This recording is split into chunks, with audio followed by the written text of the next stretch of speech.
Welcome to All Power to the Developing, a podcast of the Eastside Institute, where social justice, human development, and community building come together.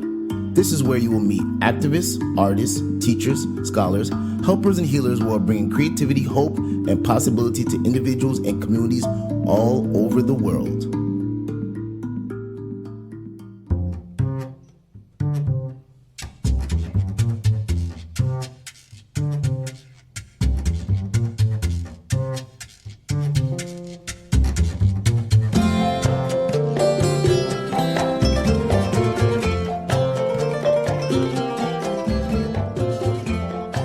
Welcome to All Power to the Developing.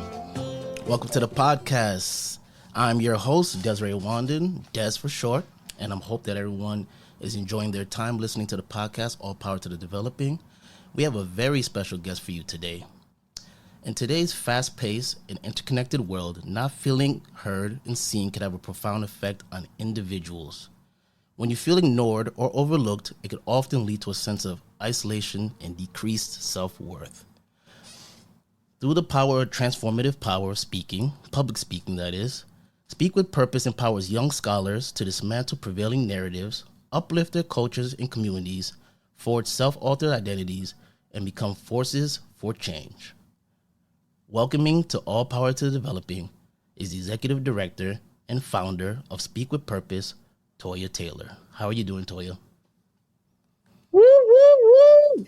I'm well. It's a sunny day in Seattle, 75 degrees high today. We haven't had any rain. We're having a summer. So I'm in good mood. Yes. And over here in NYC, we can add a couple of digits to that 75, and we're kind of baking over here. So enjoy that 75 over there. I'm trying to tell you the truth.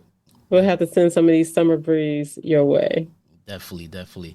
I first got an opportunity to meet you at Seeding Fractals conference in Washington, D.C., and you presented on your work with a number of other presenters, but you presented on your work.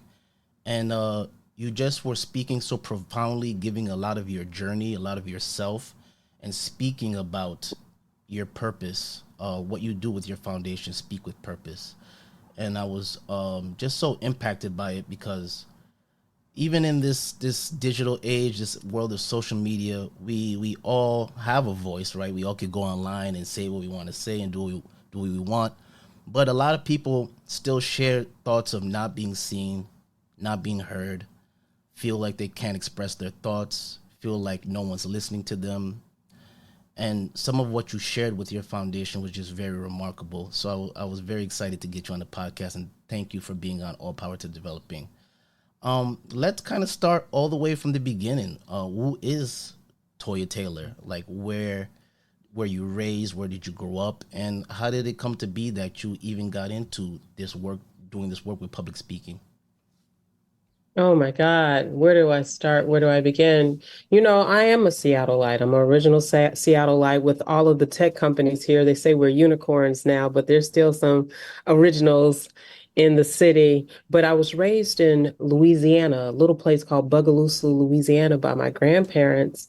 And how that came to be was my mother was the youngest of 11 children, came from a very devout, conservative, traditional Christian family. So when they found out her parents, she was pregnant at the age of 15, they didn't know how to handle it. They didn't have the words to express. She didn't have the words to express how she was feeling, how things happened, and why. And so her parents did what many parents from the South during the 70s did. They shipped their child somewhere where they didn't shame the family, so to speak, right? And so my mother had a sister who was in Seattle teaching biology, a Black woman in the 70s teaching biology. That's a whole story in itself, because there were very few Black teachers in the Northwest at that time, but they were recruiting because they wanted to diversify the educational system. So my mother had this sister here in Seattle, and they shipped her. My mom always tells a story. When I was younger, I wanted to go places. I asked my parents to let me spend the summers in Seattle, and they were afraid I would get in trouble. And I ended up getting in trouble anyway because I was bored in Bogalusa, Louisiana. So she ended up getting her wish. But with me you know, as the prize, so to speak. And so my mother went to school here, went to the pregnant girls' school. They had, back then, women with child or who were having children couldn't go to regular schools and they didn't have alternative schools. So she went to the pregnant girls' school, which was next to the regular high school. And when she finished high school, her parents, um, their hearts had softened. And my mother wanted to go to college but needed child care, and it was expensive back then. So she asked, could she come home? And so we, at the age of 4, we went back to Bogalusa, Louisiana, where I learned a lot of things. I always tell people when they hear the little twang in my voice, that's the South. I am a Southern child. I learned the how to respect my elders. I learned the importance of intergenerational respect and those type of things. But I also was told that, especially being a little Black girl, you're to be seen and not heard. So my gifts and talents naturally are interactions with people, building bonds and relationships. But I was always being told, stay out of grown folks' business. Stop asking so many questions. I mean, like, to the point of getting what we call whoopings, Mhm. because I always was intrigued with people and found them to be fascinating. And it wasn't until my mother decided to move back to Seattle, and I was in the 10th grade at that time, and I was feeling like I had all these feelings, had been through so many things in the South with a stepfather and my mother. He was abusive verbally and physically. And I had all these things I wanted to talk about, but didn't think I was worthy of speaking. And so I was really fortunate that I had a journal. And the journal was my refuge. It was the one place where there was no judgment when I put pen to paper. I could say what I wanted to and leave it on the page to rest. Um, and, all those things. And I was just really fortunate that in 10th grade at Renton High School, there was a counselor by the name of Marvin Johnson. He wasn't my counselor, but for some reason, he noticed every day during lunch, I would sit on a heater and I would write in a journal. And he came up to me and he said one day, he just stopped dead in his tracks and said, every single day I see you write in this journal, man, you're focused. While other kids are going to lunch and doing things that ninth and 10th graders do, here you are. And he looked at me and he pondered and he spoke and he said, would you be okay with me reading some of your writing? Is that okay? And it was the first time that an adult had ever asked or acknowledged what I was doing. And I said yes. And Mr. Johnson read that page that day. And he looked up at me and he said, man, if you can ever find the courage to speak what you write, you're not only going to heal yourself, you're going to allow so many other young people feeling the same way to do the same.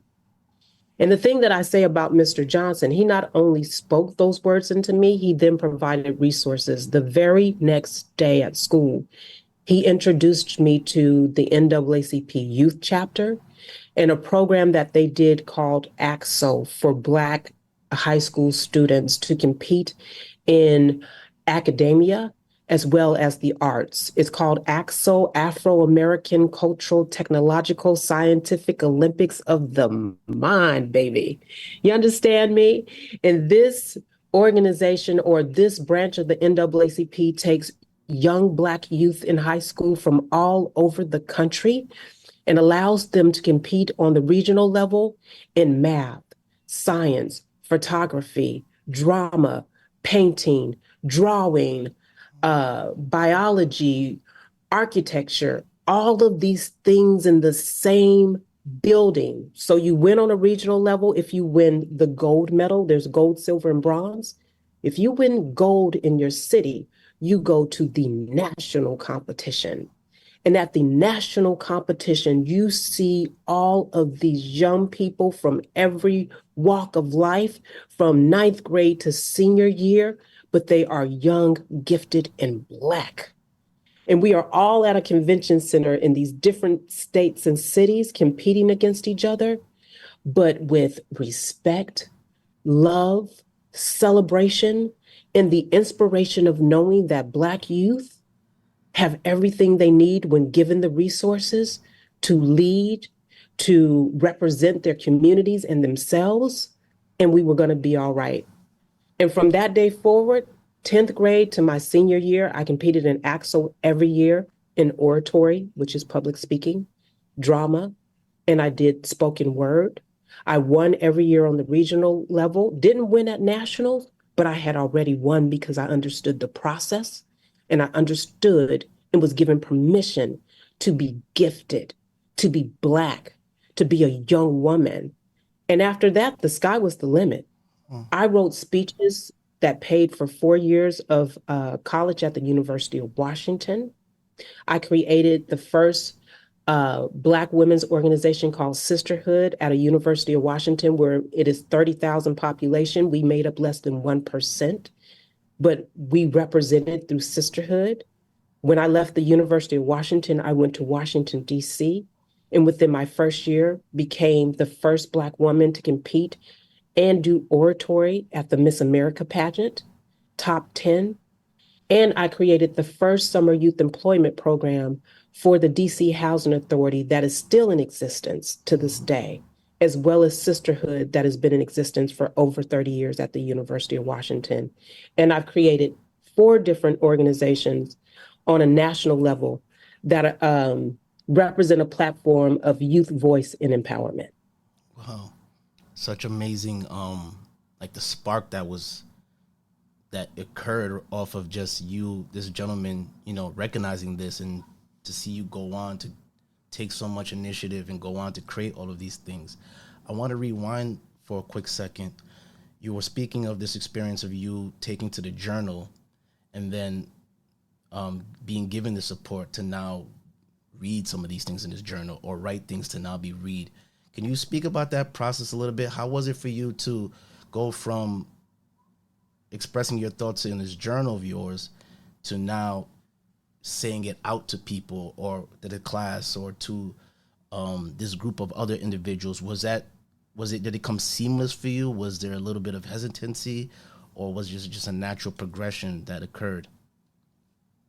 I come from a family of orators and didn't know it. On my mother's side of the family, they're technical people, like they're into technology. Or my mother, they're very creative. They draw, they paint. They can do all those things seamlessly, like naturally gifted in that way. They're not speakers.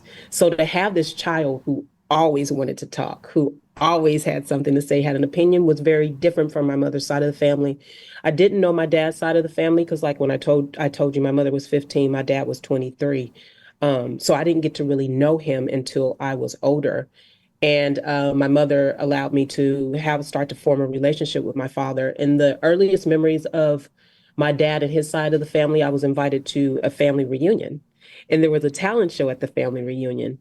And everyone who got up, they would sing. They were singers. They were orators. So everybody was speaking. Everybody was preaching. Everybody was, using and expressing themselves through this instrument, the voice. It comes very natural to me. And so at that moment it clicked. So to take what I was writing from the page to the stage was extremely natural for me. So I won several pageants in Seattle. I would use pageants to speak to community. Mm. So I always won because and not to say that, I mean, dancing is beautiful, singing is beautiful, all of those things, but to see a 15, 16-year-old girl with this huge, powerful voice that resonated with community in terms of my story and what I was saying to the audience, I feel people. I saw the tears. I saw the young people starting to open up. It feeds me. So I would, I think about Samuel Jackson when he says, he's uh, one of the legacies of in terms of theater and acting in the Black community and just in general. He said every time before I get on the stage or I'm on set, I'm nervous. So yes, before I speak, I tell my kids this all the time, and when I say my kids, my scholars who I teach in my program, I am nervous. I am intimidated. I am not confident, but I have learned to breathe. I have learned to know that speaking is a gift that is beyond me. It's not about me. So by the time I'm on the stage, I am in conversation with the audience, individually, each person. And it's not about me. It then becomes about the topic at hand, the passion in what I want people to feel and walk away with in order to be able to then have their own conversations and voice. I'm so happy you shared that because I was a little nervous for this podcast, and being here with you kind of gives me a little bit of comfort. Um, you you you shared about kind of going into this program and seeing all different types of black youth from all across the United States. Coming from where you were coming from, you were a small demographic, but now to be in this program with people of all different demographics, people of all different art forms, academic levels. You just named some of them, everything from STEM to just the arts. Like, that sounds so amazing. Can you go a little further in how that impacts you being there? Um, what was like the impact of you being a part of that for the future after that? Man, it changed the trajectory of how saw myself and who I was to be. It put us on a path. And when I say us, the cohort that went my first year when I was a sophomore to the NAACP Axle competition in Tennessee. Every year is in a different place. It would be in New York, it was in Tennessee, Indiana, Indianapolis, all these different places. When we went to Tennessee my sophomore year, Development was really big at the time. So the song Tennessee was out, it was these artists who represented Black unity, Black power, being Afrocentric, being yourself. And here we were in Tennessee, right? And so with all these Black students from everywhere. And so for us coming from the Northwest, where once again we make up a very small percentage of the population, to go to this conference, to this competition where there were over probably 3,000 Black students, um, everything was positive. We got to see their dances. We were able to see the chants that they had about their team coming to AXO and winning. Every year at Axel, they form a gospel choir, and to hear these students doing opera, classical, doing gospel music, R&B, like at the top of their game, or to see interpretive dancing, ballet, modern jazz, like at an Alvin Ailey level, like blew our minds. And then they would have parties for us every night in the convention centers we were at. And they were supervised, but it was the late. It would be like them playing Kendrick Lamar. They're not like us, right? And everybody rocking in a safe and brave space. But that next morning, you were up at 5 o'clock. You were downstairs at 6. You were competing at 7, and you were at the top of your game. And so it changed when we left. When we arrived at Axel, we were blown away, and people like Debbie Allen had competed in Axel, Jada Pickett Smith, and all of these other, stars during my time period who were very relevant in the scene, to know like they did that. We're doing it now. That's going to be us. So we were blown away every single day we were at Axel. Every year we got back on the plane, we had already started writing our pieces, practicing our classical, you know, uh, instruments, writing the next drama piece, or looking up something from Langston Hughes or something that you were going to do to compete. We wanted to come back, Yeah. and we did every single year. And more importantly, I'll tell you, all of my peers who went to Axel during the time I did from 10th to 12th grade were so highly influenced. It's in everything represented in all the work that we do. So in Speak with Purpose, our annual culmination, our public speaking showcase, the kids win gold, silver, and bronze. We played the music from the Olympics the same way they do at Axel.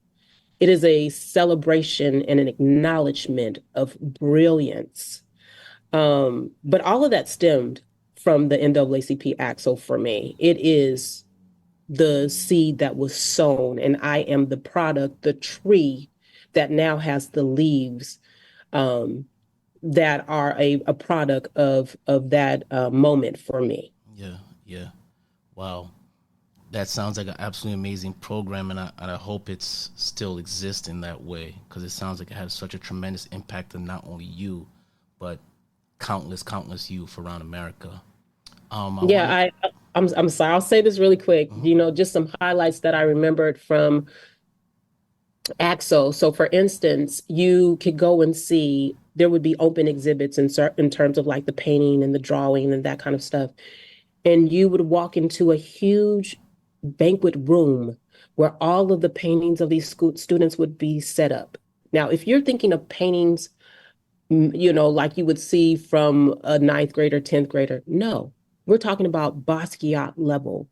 We're talking about in Seattle Arts Museum level of excellence to the detail of the way that it's drawn and what it represents. And one painting that I'll never forget was a little boy at a chalkboard with his pants, his back is to the classroom, and you can see the desks, and it's an oil painting.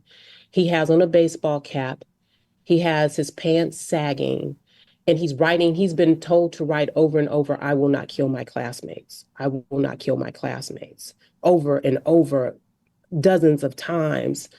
And these are pieces coming, from kids from like Chicago who want to just learn, but they're dealing with certain things, or just beautiful paintings that have nothing to do with violence and everything to do with the way they see the world. My first year of Axel, the student who won in the science project had launched his project into space. On some whole NASA Mm, next level stuff, right? Exactly. And of course, he won gold at the national level.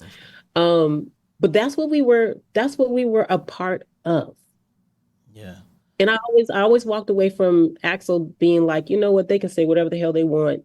They can show us all the boys in the hood. They can show us all these things. That is not who we are.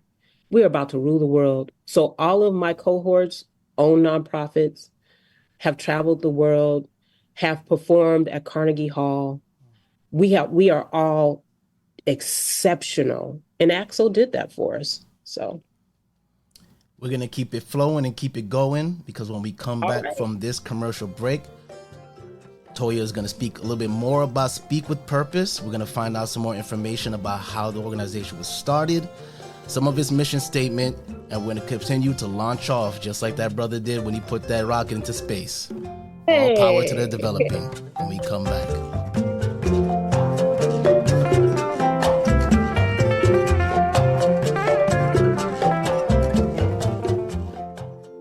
Hi, I'm Melissa Meyer, Associate Director of the Eastside Institute. Welcome to All Power to the Developing. I hope you're enjoying today's conversation. In each episode, we introduce you to some amazing performance activists, play revolutionaries, and developmentalists from around the world who talk to us about their creative grassroots efforts to build a better world. If you like what you hear, please follow and share the series. You can find us on Amazon, Spotify, and Podbean. We'd love to hear your comments and ideas. Like everything at the Institute, the growth of All Power to the Developing depends upon the people who create it and benefit from it. We hope you're one of them. Thanks for your support, and now back to our conversation. We are back with Toiya Taylor, All Power to the Developing. Toiya, you are the executive director and founder of Speak with Purpose. I like that a lot, because even the name, Speak with Purpose, because in today's world, we're in the world of the internet and Instagram and WhatsApp and all of these tools. You can speak however you want. If you didn't like that pizza from the pizzeria, you could go on there and say that. If you didn't like this particular restaurant, or this park is a little dirty, you could write on the Google, clean this park up. But your organization is set on speaking with a purpose, right? Developing individuals to really share their voice, and like you say on your website, dismantle prevailing narratives and uplift their cultures and community, and forge self-authored. I like that, self-authored identities, as opposed to someone telling you who you are. Could you speak a little bit how you came to find create speak with a purpose? I mean, you kind of gave background on how much public speaking had an impact on yourself, so we can make the assumption that's why you started it. But can you give us, why you started Speak with a Purpose? Yeah, so I started, so Speak with Purpose was originally We Act, Present, and Perform in 2009. So I'm gonna go back a little bit. I've been very blessed and fortunate. I'm ADHD, so I'm always all over the place. I'm doing this, starting programs for DC Housing Authority. I'm starting Sisterhood, um, programs for Girls for Gender Equity in Brooklyn when I was big shout outs to New York, Brooklyn, book, Yes, book. yes, yes, yes. Okay. So at a point, my friends from college, Kojo Dufu, one of my closest friends, they did an intervention. They were like, "You're all over the place. When are you going to focus on one thing? Make that one thing your legacy." And so I was invited to go to Ghana. Kojo is from Ghana. He's from Accra, and invited me. He said, "Look, man, just come down, spend however long you want to, stay at the parents' house, and find your purpose." And so he made me watch. I forgot what a episode of Oprah it was, but it was something about finding your purpose. I was like, these cats really feel like I need to get it together. And so, I called it my walking the earth period. I would get up every morning at the break of dawn. The roosters would be crowing. It would still be dark outside. I would breathe. I would meditate. I would write in my journal, and then I would walk in Accra. And I asked myself, what is the thing you always come back to? You've worked at charter schools, in the classroom, teaching English, teaching spoken word. You've worked for nonprofits. You've done this. What is it you always come back to? And the thing that I found to be the through line, the thread for me was teaching self-advocacy for students, how to have conversations, not presentations, how to express themselves openly without shame, to be proud of their self-authored identities. And so I came up with this thing, and it's so funny when you're trying to find the thing, we're so complex. And it was We Act, Present, and Perform. And the app was supposed to be traditionally, when I first started, an app where you could go on and get basic one-on-one public speaking skills. You could talk about, how do I overcome anxiety? How do I stop fidgeting? How do I, connect with the crowd? And you would have all these little videos. But my talent is like being in the room with people, not through a phone or an app. So the name for the first, man, 8, 9 years was We App. And it always confused people. They were like, "So tell me about this app you created." And I was like, "No, it's this public speaking organization." And when I got back from Ghana, I launched We App. We originally, when I first started, were an LLC. We worked out of a dance studio. It was an after school program when we first started. So the kids were coming to me in this space. But what I found was, it was, while I was able to engage, I think my first cohort in '09 was 20 students, and they would come. It was still hard for parents to, make that commitment, or for kids to find their way to this space. So someone said to me, "Toiya, why don't you go where the kids are? Go in the school. See if you can partner with a school in a classroom. Butts and seats. That's where the kids are every single day." And I started to do that work. I started to do demonstrations, public speaking demonstrations, where I integrated um, writing, performing arts. We were doing theater to make it fun. So it didn't feel like, I'm just writing speeches and I got to get up and speak. No, we were doing improvisation, all these really cool games, to where they didn't know that they were learning public speaking when they were doing the breathing game, or they were doing what I call Super Simon Says, which is moving your body in different ways, but it's teaching you stage direction and how to really utilize all of your body in your face, right? And then every single day, we did 5 minutes of free write. Don't think, just do. I would give them a prompt. And a lot of times the kids be like, Miss, I don't know what to write. I ain't got nothing to write. You don't have anything to write? Then write that. I don't know. I don't know. I don't have anything to write. This is so stupid. Why am I writing this? Until eventually, why am I writing this? I'm writing this today because I'm upset. I'm writing this today because I made that 3-pointer during the game and the crowd went wild. Or I'm writing this today because my grandmother has finally made it over from, Haiti, and we've been trying to get her here for the last 20 years, and now she is here. All of a sudden, the kids had pieces, but it took flexing that muscle of I can't to maybe to I'm doing. And all of a sudden, I was in a classroom, partnered with a classroom teacher, and students were writing. We were doing these games that allowed them to be in contact and in touch with their bodies and their voices as an instrument. And then they had these writings, these free writes in their journals, which were safe spaces. And they were never forced to speak, but for the ones who did, they planted the seed. They allowed the students, just like I was doing when I was in high school, to be like, oh my God, she said that? I was feeling the same way. Can I want to try. Can I speak my truth? And before you knew it, principals started talking about this program in their schools, and parents started saying, my child isn't in their room eating their dinner anymore. Look, we're like eating at dinner tables, and they're talking about public affairs. They're talking about public issues. They're talking about grandma being over here when they would never say anything before. What's going on? What are you doing? And all of a sudden, I was getting calls from principals saying, can you bring your program into my school? And there were times where we did after school, but it's not the same impact of when I can have 30 kids in a classroom on a regular basis.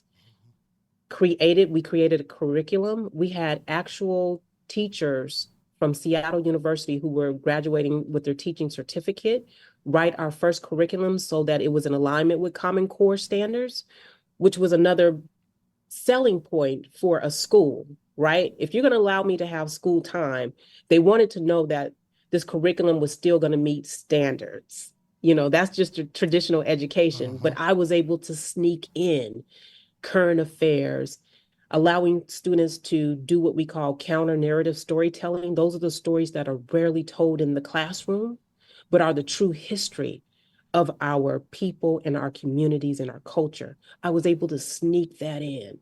And all of a sudden, the students were increasing their writing abilities, their communication skills. They were doing better on tests because they were able to talk about, I learned differently. That began to be a topic as well. That, I have ADHD. What does that mean? Or I'm bipolar, or I have these feelings about my gender identity. And I want to talk about it. This is how I see myself. And I've been in business for 11 years now, served thousands of children across Seattle public schools and the Renton School District, which is a district on the outskirts of Seattle. And there's so much more to do. Sounds absolutely amazing. Almost, because just everything you said was just is what the youth need. It's something that I think I've heard time and time from youth, something I felt when I was young. We don't feel listened to, or didn't feel listened to, didn't feel like anyone was listening. And I think that leads to the youth going down the wrong route. So you now recognizing this and giving them a voice, or giving them the tools for them to discover their own voice, rather, I think it's such a beautiful process.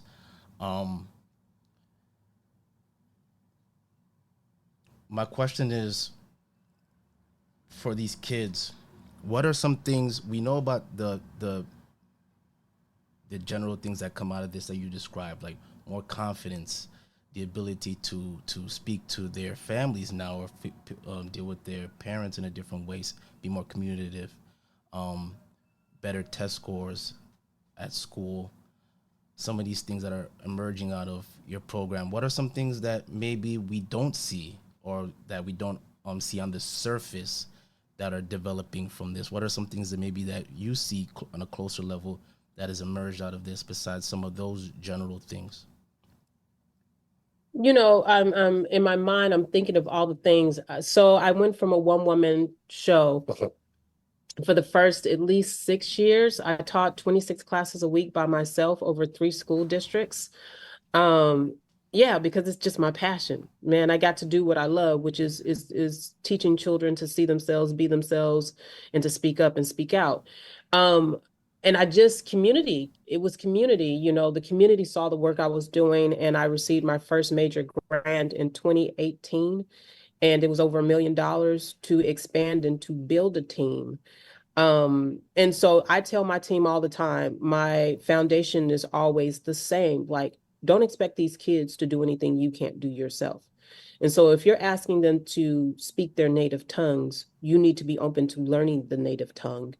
If you're asking them to talk about issues of, whatever, you have to be able to demonstrate that in a way that makes it a safe and brave space for them as well. If you want them to roll on the floor and do jumping jacks, you better be ready to do the same thing yourself. We have to model everything. We're not just teachers, we're guides. As a matter of fact, we're not teachers. We don't call ourselves teachers. We call ourselves educator innovators. And educator innovators really are just providing guidance to scholars. Because I learned just as much from my kids, my scholars, as hopefully they do from me. So, I walk into a classroom, Allah Akbar. I say mashallah because they've taught me these things. Mm-hmm.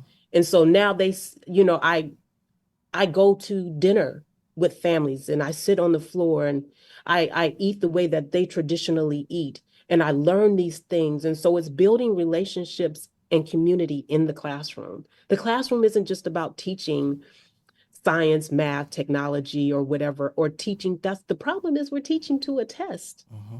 We're not building relationships and bonds in the classroom. Because if you can do that, you can get a child to really open up and desire to learn. But you have to be able to learn from them as well.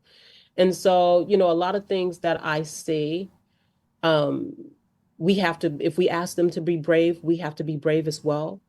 So the genocide that is happening in Palestine, we were told to be quiet. And our kids said, no, we want to speak out because we are mad. We are outraged, enraged.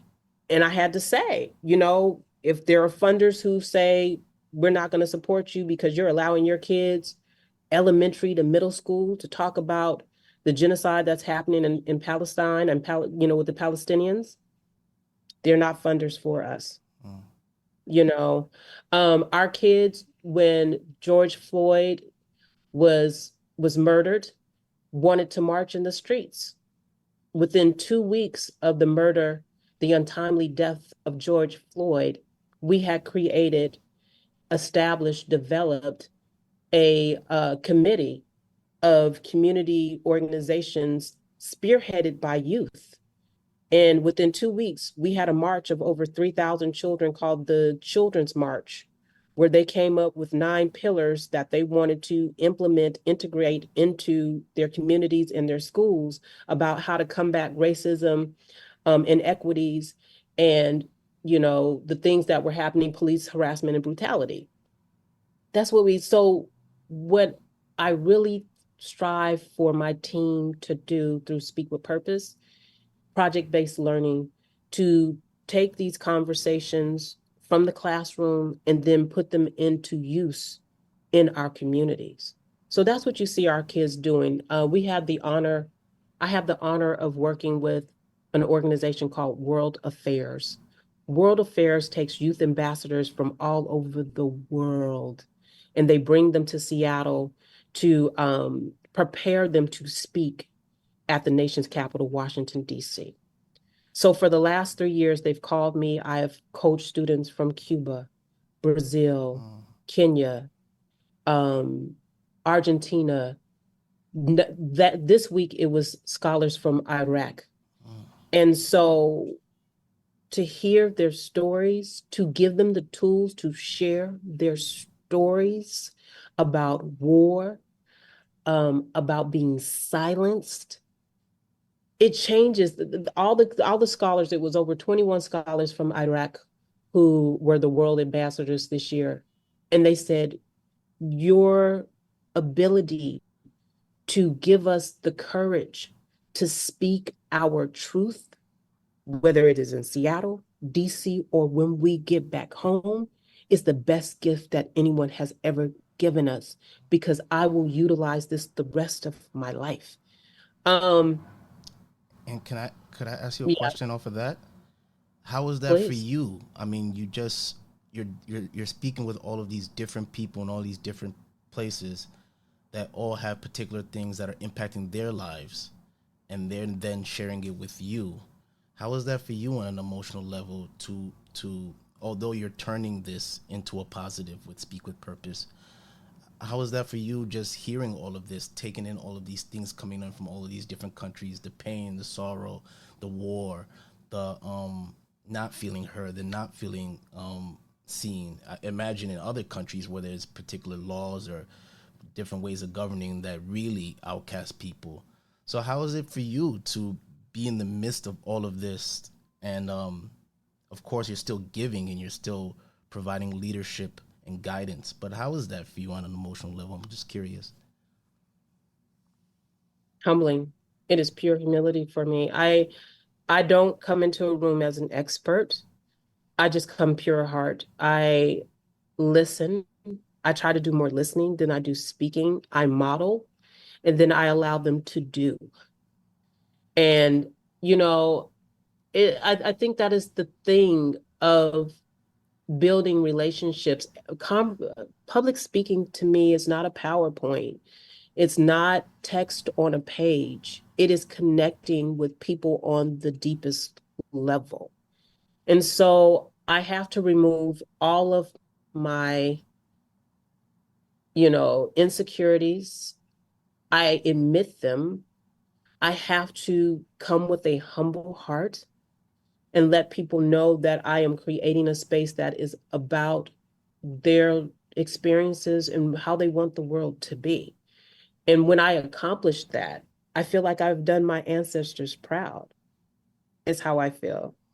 That I've allowed them to use me as, you know, an instrument. It is the greatest feeling because I know the objective is for me is exactly what they've said. They have walked away with a new skill that they will practice their entire lives in all that they do, whether they become doctors, lawyers, teachers, singers, whatever. They will think about breathing before they speak. They will understand that their imperfections are what make them perfect. They will know that their uniqueness is their superpower. It is not something that makes them less than. And they will share that with others so that others know the truth as well. That's how I feel. Yes. The work you do with Speak with Purpose is absolutely amazing. And we will have the details in the description when the podcast is uploaded. I want to open it up a little bit more. You spoke about the tremendous work you're doing with the youth. But public speaking is not just a thing that afflicts younger people or even people that you feel are not accomplished or don't have particular accolades or degrees, but it's something that affects everyone. We've seen and heard for many years and decades on from news reports to different programs, skits, TV shows, sitcoms. We see these things of people freezing on stages or freezing when it's time to speak somewhere, and there's just this fear of public speaking, which I think is pretty ironic, like I said earlier, because we live in such a digital age and people are constantly online speaking into their phones and they're speaking to the public. It's just not all in one room. It's just your followers. So, where do you see that in today's world? First, I want to start with, why do you think there is this fear of getting in front of people and just speaking your piece? Judgment. Nobody wants to be judged. Mm-hmm. Nobody wants to be judged. One thing we do in Speak with Purpose is we talk about dispelling the inner critic and embracing the inner coach. Like, we all walk into a room and we wonder how people see us. And we usually are our biggest critics, right? We usually think people don't see the best in us. And that's one of the things that I tell my scholars as well as adults, like, people really want you to do well. It's not these naysayers all the time. It is really people who want to be inspired. It's very rarely that we're inspired. And so people are looking, it's food for thought. They want you to do well. And if you mess up, guess what? You're human. You're supposed to mess up. I don't need a perfect conversation. I need truth. And we've always said game recognized game, like, especially with kids, they know when people are coming with with pure heart, or you're selling them pipe dreams. Like, just be your authentic self in all of its imperfections and what have you. And I say that to my adults as well. Like, yes, public speaking is one of the biggest fears. It's right up there with jumping out of a plane. I say, for men, getting married, fear of spiders, death, all of these things, right? Because the spotlight seems to be on you.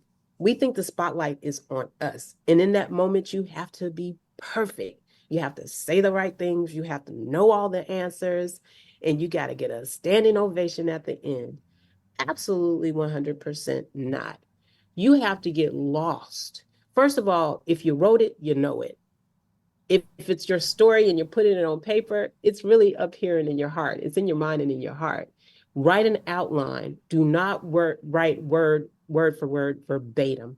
Write an outline and then just go off the outline and come back to the key words. Breathe. When you first are on a stage, there should be no podium, because that is a block between you and the audience, your energy in the audience. If there is a podium, leave your notes there, walk away from the podium, and go stage left or right, center stage, and speak to the audience.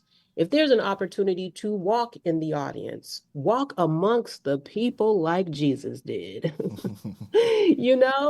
If there's an opportunity to ask questions to the audience, get them involved.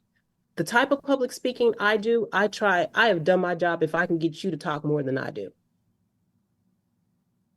My goal is to be a guide and to give you facts, jewels, pieces of my story in life, and then you do the rest. We have a conversation. And so involve the energy in the room, the people in the room. Breathe often. The power of the pause. Pause often. Start with words like you. You are here because. You have decided to get up this morning because. Imagine. Allow the brain of the person in the audience. Use words like imagine.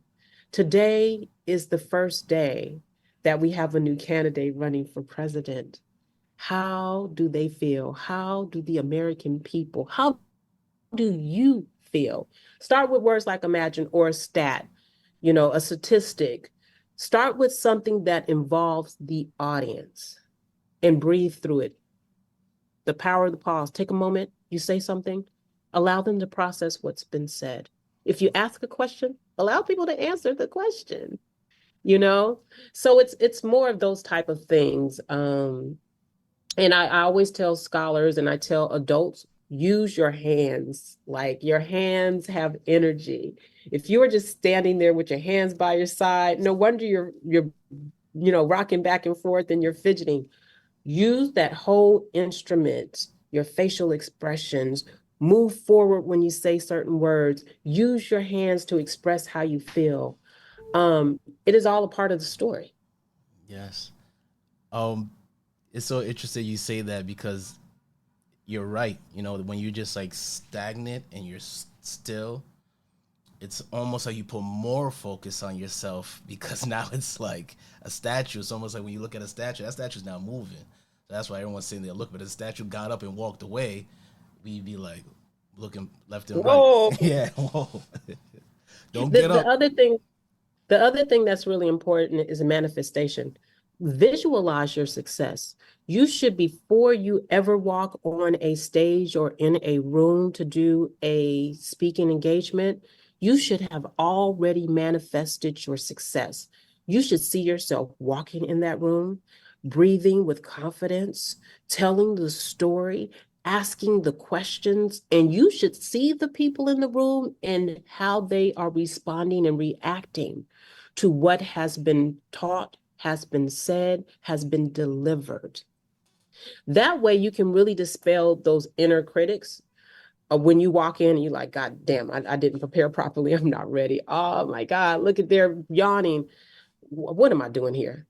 No. If you've already manifested it, it's just like athletes. They go over the plays over and over and over again. So you see yourself doing the play, executing the play. It's the same thing. You have to execute that play in the playbook in your mind. You are the one who determines the success in the room and for yourself. Lastly, you use this term a couple of times, and I really like it. I never even thought of it. The inner critic. I think that's something that afflicts a lot of us. Definitely afflicts myself. I'll be honest.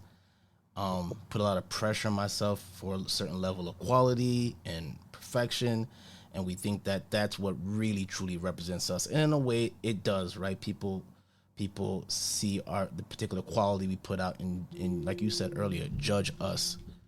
But maybe switching over to a little bit of your coaching hat, can you give us a little bit of tips to really work on that inner critic of ours?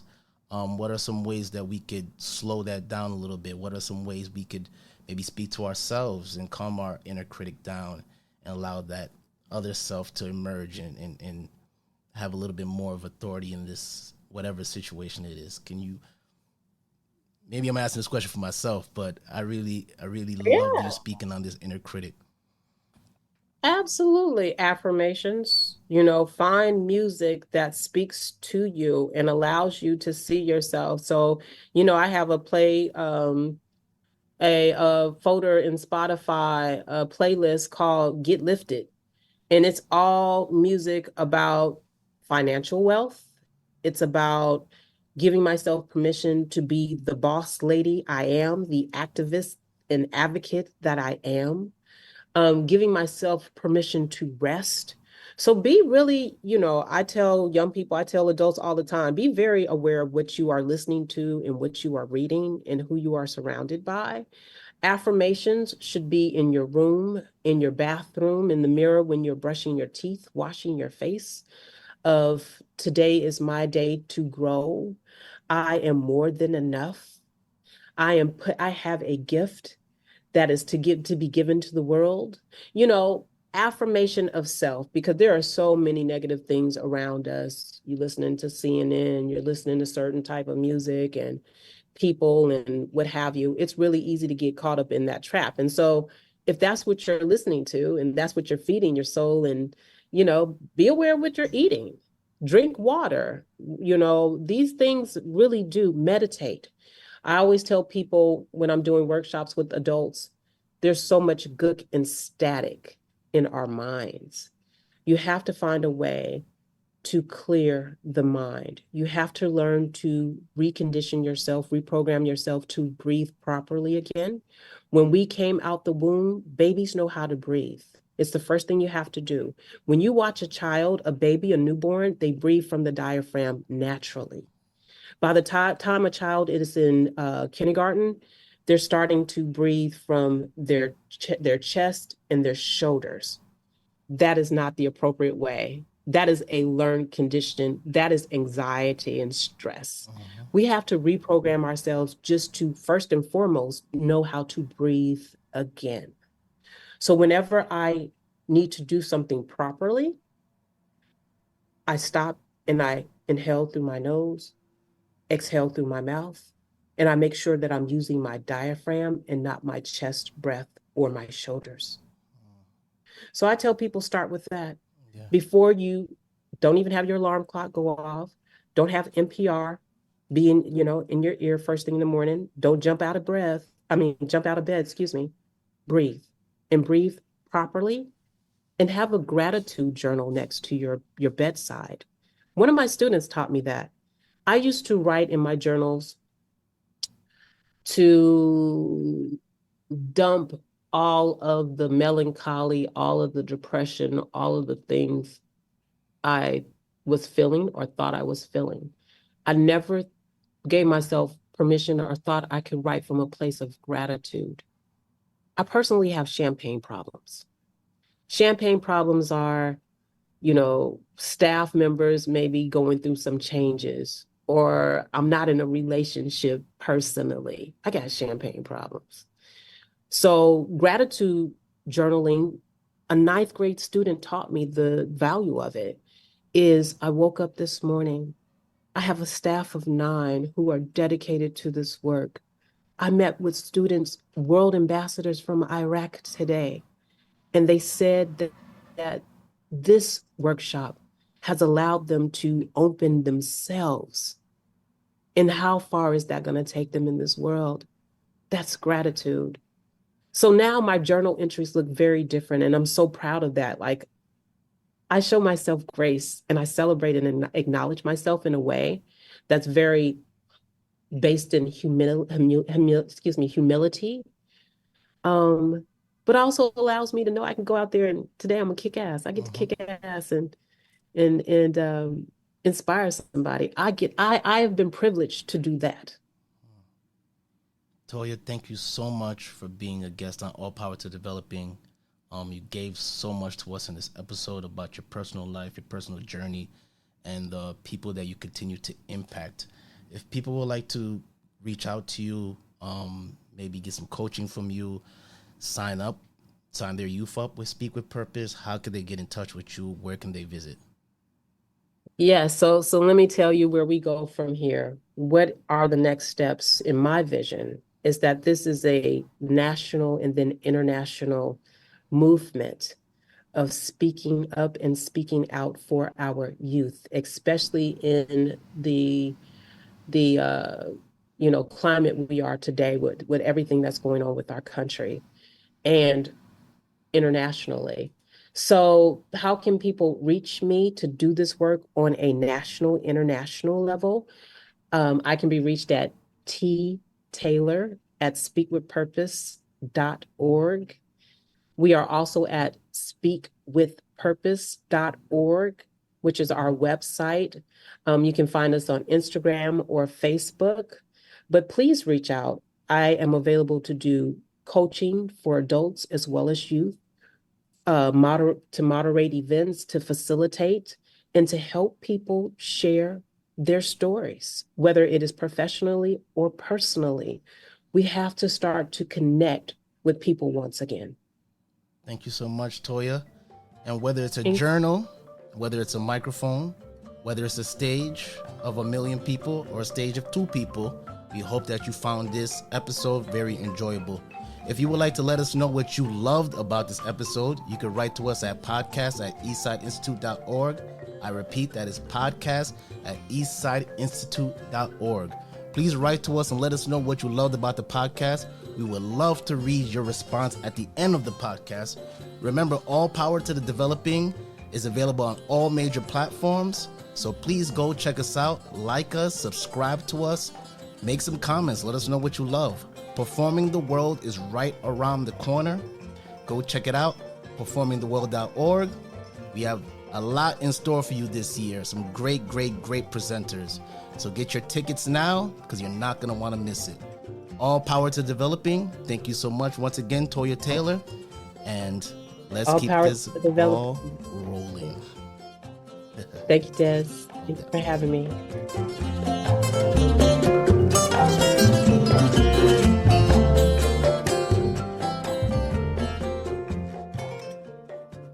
All Power to the Developing was made possible in part by Growing Social Therapeutics, the Baylor Wolf Fund,